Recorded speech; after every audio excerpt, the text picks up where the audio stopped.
Смотрят. Вы часто встречаетесь с Даудом Кориговым? Часто. Часто. Да.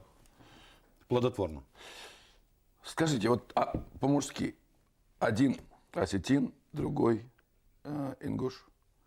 У вас, в ваших человеческих взаимоотношениях, вот есть этот привкус или нет его совсем? Нет. Совсем нет? Нет.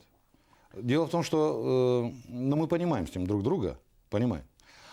И то, что не причастны, можно так сказать, может быть, это нам помогает. Вот. И, да.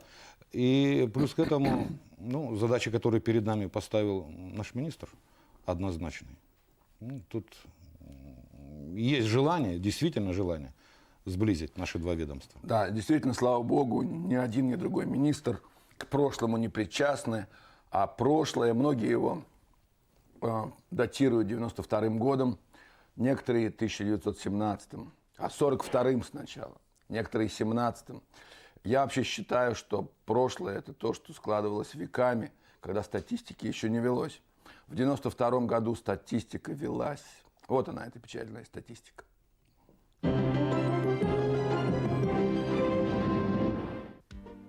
Кровопролитие, произошедшее на территории пригородного района в ночь с 30 на 31 октября и в первые дни ноября 1992 года, явилось своего рода прелюдией к трагической войне в Чечне, началом политического кризиса на Северном Кавказе и в целом в Российской Федерации.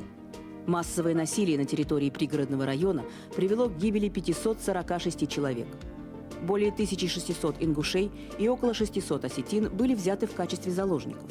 В вооруженной фазе конфликта было разрушено 2795 домов. Во Владикавказе ингушами было оставлено 570 квартир. Все это привело к тому, что около 50 тысяч ингушей стали вынужденными переселенцами. Примерно 7,5 тысяч осетин потеряли свой кров. Независимая газета, 31 июля 1997 год. Трагедия целого народа, иначе не назовешь, которая произошла в 92 году.